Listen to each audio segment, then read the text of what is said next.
My health's been declining recently. To support my mother-in-law with her health issues, our family decided to temporarily live in her house, and so began our days of being constantly bossed around by my mother-in-law and brother-in-law. Then, one day, as my husband was driving, a call came in from my mother-in-law on his cell phone. Because of the poor signal, we put the call on speaker mode. Is she still alive? Stubborn, isn't she? If I wasn't there, she might have seriously been dead. Unaware that they were on a call, the two began their alarming conversation. And just like that, their sinister plan crumbled. Next, they were to receive social penalties for their outrageous actions. My name is Wendy. I live happily with my husband Tony and our beloved daughter Vicky. Our daughter has recently started kindergarten, and she seems to be having a great time every day. Seeing her like this brings a smile to my face each day. Then one day, my husband got a call from my mother-in-law, Barbara. My health's been declining recently, she said in a weak voice. Barbara had suffered a stroke in the past, leaving her with a slight paralysis in her limbs. That being said, her symptoms were not severe, and she was able to live her life without major inconvenience, walking around with a cane. According to her, the after effects of the stroke seemed to be causing her pain. It's hard to live like this. I'm not getting any younger, and if something were to happen, I might not be as lucky as your father was, Barbara continued nervously. What about we all live at your place until your health stabilizes? Catching me off guard. What about your brother, Matt? As far as I knew, Matt, Tony's brother, was living with my mother-in-law, but according to her, Matt was busy job hunting and she didn't feel secure with him alone. I was torn. To be honest, I didn't get along well with Barbara.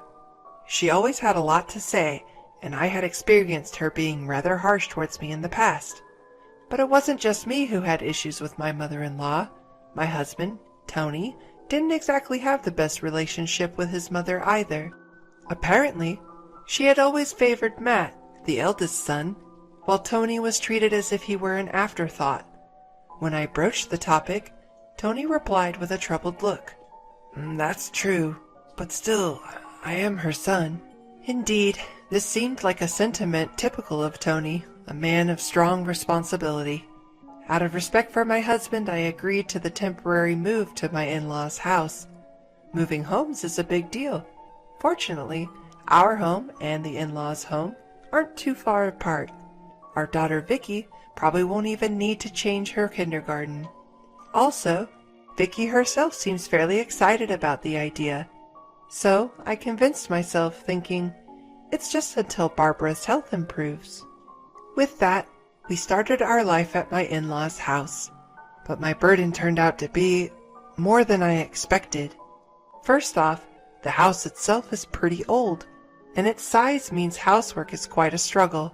The time required for cleaning is off the charts. What's more, the volume of cooking and laundry has nearly doubled. I was under the impression that I'd just be helping my mother-in-law, but in reality, most of the housework fell on my shoulders. And while I was working hard, my mother-in-law was... Vicky, darling, it's such a lovely day. Why don't we go shopping together? I want to come. And off she'd go, enthusiastically spending time with her granddaughter. And then, you see, that painting of Matt's won a gold medal. Oh, really? That's interesting. Hey, are you really listening? This is the amazing part. She'd ramble on endlessly about trivial past achievements of her favorite son, all while munching on snacks. To be honest, it was seriously annoying. She seems to be in great shape. How is she in poor health? I eyed my mother-in-law with suspicion. Suddenly, she started coughing as if she was startled. Am I imagining the insincerity here? Well, let's end my rant about my mother-in-law here. Next is about my brother-in-law. He was also a significant pain in the neck. Contrary to the stories I'd heard, Matt turned out to be a jobless singleton almost entirely dependent on his parents. And his thoughts and actions were so childish. It was hard to believe he was a man in his 40s. Wendy, I'm hungry. Where's my lunch? Wendy, why didn't you wake me up? I missed my favorite show. I found myself catering to him as well. Even Vicky, my daughter, helps out around the house. He seemed to think he was entitled to having others look after him. "I'm not your wife nor your mother," I screamed inside my head. The fact that he called me Wendy Darling was also creepy. Moreover, there was something unnerving about the way he looked at me. So, I was leading a tough life, both physically and emotionally due to these two people, but one night, several relatives had gathered for a drinking party at our home. I went upstairs to fetch a fan to improve the ventilation in the living room. The fan should be around here somewhere. Wendy. When I turned around, my brother-in-law was standing behind me out of nowhere. Then, with a smirk on his face, he said something unbelievable. Why don't you ditch boring Tony and start over with me? I couldn't believe my ears, but it seemed I had heard him right. He was ogling me with a lascivious grin on his face. He might have been emboldened by alcohol, but his remark was disgustingly crude to the extreme. "Brother-in-law, you're clearly too drunk. That's not funny, even as a joke." Huh? Are you saying you want to reject me? I might spill your secret to Tony, you know. What? I don't know what you're talking about. I'm busy, so I'm gonna leave now. With that, I tried to ignore him and head downstairs, but he forcefully grabbed my arm out of the blue. Come on, I'm way better than Tony. "Stop it! Just stop!" Startled, I jerked my arm away from my brother-in-law. Unexpectedly, Matt lost his footing due to my sudden resistance. He tumbled down the stairs, ultimately hitting the back of his head against the wall with a groan. Hearing the commotion, Tony and other relatives rushed over. Hey, what's going on here? "Oh, Matt just slipped." "Oh my, look at the bump on his head." While his mother fretted over him, shaking him violently, other family members managed to calm her down and took Matt to another room for first aid. Amid all the confusion, my quarrel with Matt was forgotten. I contemplated whether to tell Tony about Matt's advances, but decided to stay silent for now, not wanting to cause unnecessary worry. If Matt's actions escalated, I would speak up. With that thought, I made my way towards the living room where everyone was gathered. Then, in the corner of the hallway, I saw Vicky looking at me with a worried expression. "I'm sorry if I scared you, honey. Did I wake you up? Let's get you back to bed." "Okay." Something about Vicky's demeanor felt off.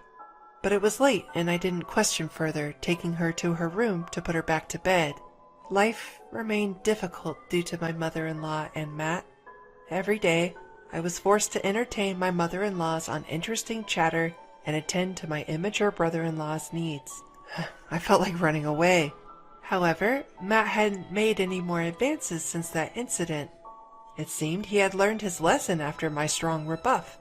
With that, I felt a bit relieved and carried on with my life at my in-laws. But then, on a particular day, another unexpected incident befell me. I was having lunch with my mother-in-law as usual, when I suddenly felt dizzy after eating some tomato soup. Next, I was hit with intense nausea and difficulty breathing. I recognized this sensation. Yes, it was anaphylactic shock, an allergic reaction. I have a severe allergy to peanuts, and if I consume even a single one, I can have breathing difficulties. Luckily, my brother-in-law was home so we could quickly call an ambulance. Seeing me in distress, he rushed to pull out his smartphone, his fingers seeming to falter. It looked as though he had become too flustered to remember the number. When I managed to gasp out, 911, he finally started pressing the buttons on his phone. Despite some fumbling, he managed to call an ambulance, and I was rushed to the hospital where my life was saved. Lying in the hospital bed, I thanked my brother-in-law. "Thank you, brother." Oh, thank you so much. You saved Wendy's life. Tony cried, tears in his eyes as he grasped his brother's hand. Taken aback, my brother-in-law replied, a bit bashfully, "Well, I just did what any person would do." Although I was annoyed to admit it, even such a despicable person can be useful at times. I had to admit, I saw him in a slightly different light after that. But as much as I felt gratitude towards my brother-in-law, something else was bothering me. Why had I had an allergic reaction? Afterward, I stayed in the hospital for observation for 1 day. The next day, I was discharged without any complications and got into the car that Tony was driving to return to my in-laws' house. In the car, my daughter Vicky asked with concern, Are you okay, Mom? Yes, I'm fine now. I'm sorry for worrying you. I thought my heart was going to stop when I heard you had been taken to the hospital. I was careful with those ingredients, though, I said, tilting my head. Just then, Tony's phone rang. Oh, it's Mom. Because he was driving, he quickly switched to speakerphone. However, it seemed like there was a problem with the connection, and we couldn't hear what she was saying clearly. Hello? That's strange. After a few seconds, we finally entered disable call mode, but it seemed my mother-in-law hadn't noticed. She spoke to my brother-in-law Matt with a troubled voice. Seems the call got cut off. Can't Tony even answer the phone properly? He's really useless. Their conversation made our faces go pale. And she's still alive? She's really stubborn, isn't she? Mom, you shouldn't be saying things like that. If I hadn't been there, she might have really died. Doesn't matter. It's just karma for hurting my precious Matt. Oh! Well, I did think it served her right. So, what are we going to do about Wendy?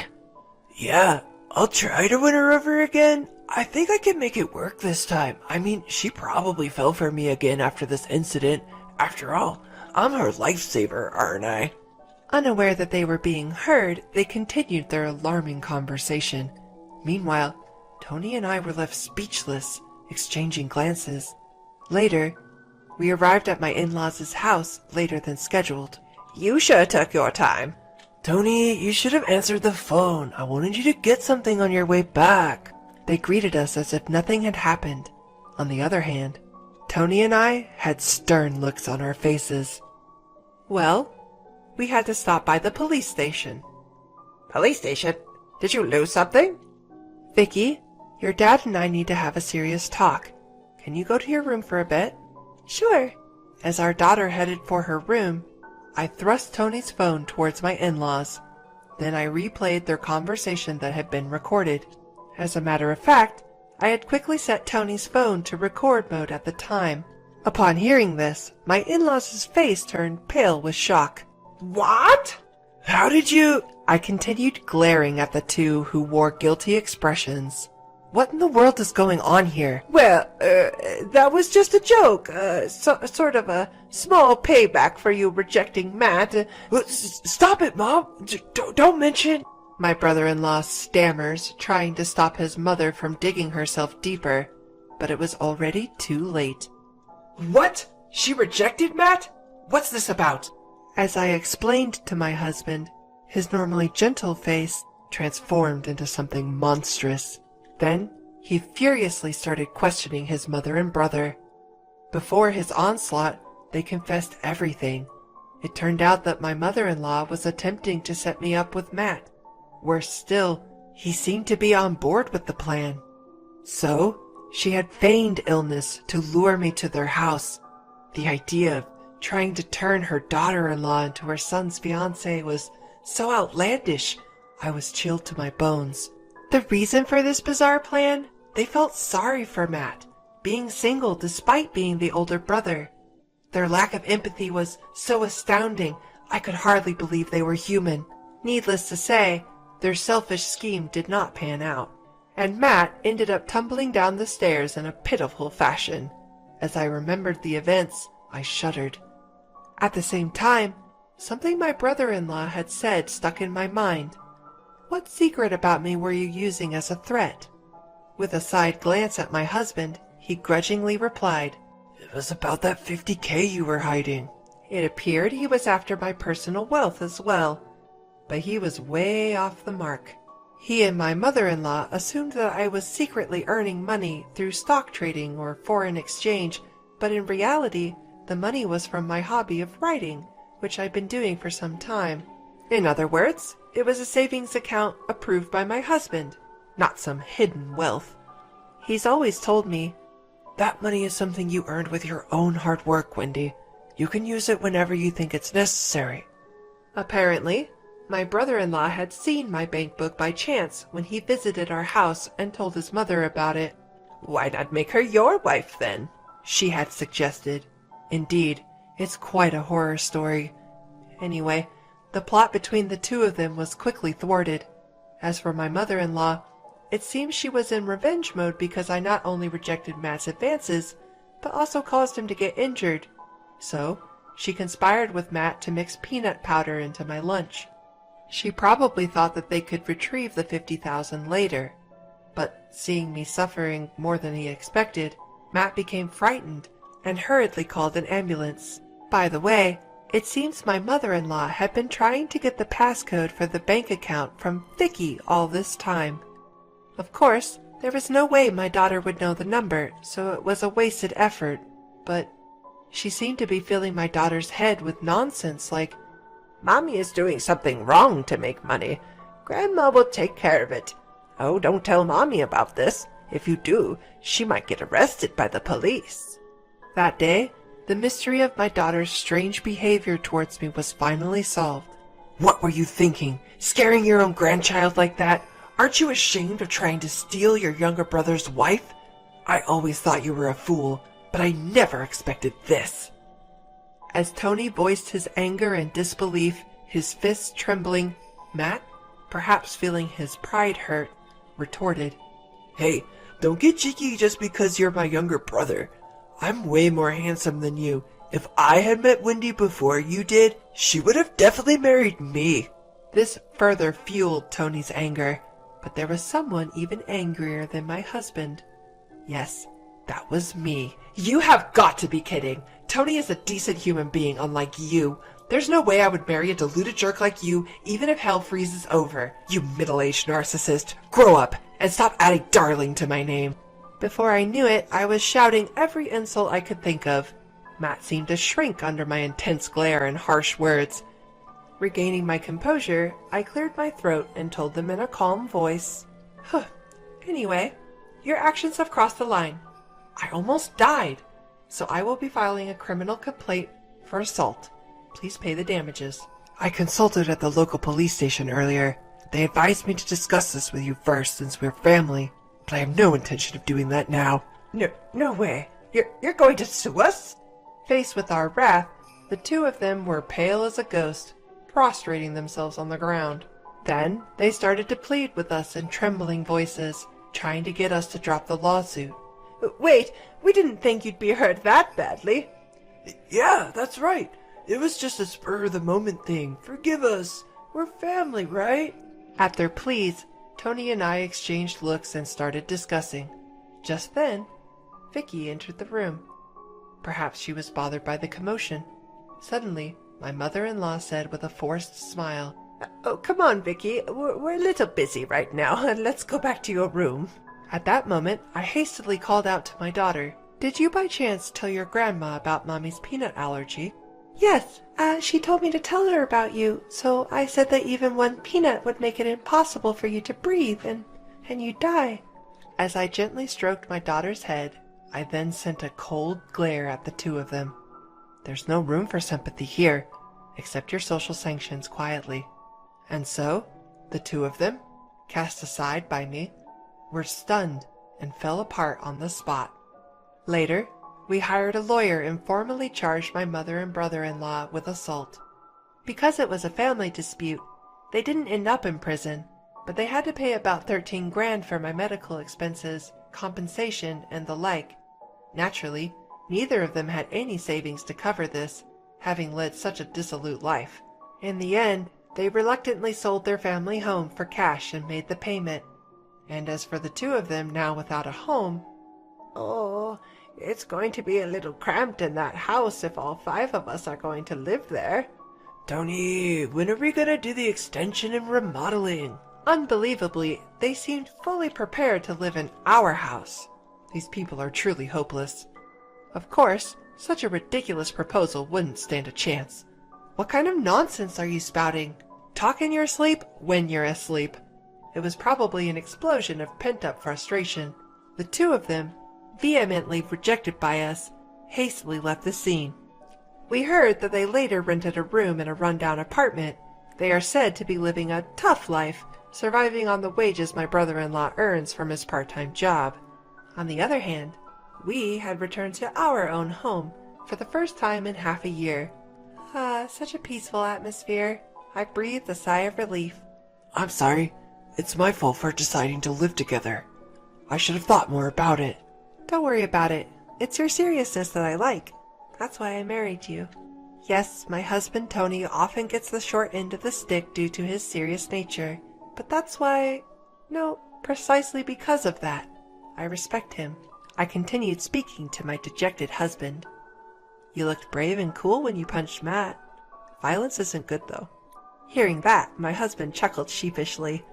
Then, as he was holding our daughter, he said, That's right. How about we all go out for some fun next week? Vicky, where do you want to go? The zoo! Watching my daughter laugh with excitement, I savored the happiness, and I made a vow to continue saving that money for my daughter's future. I promise.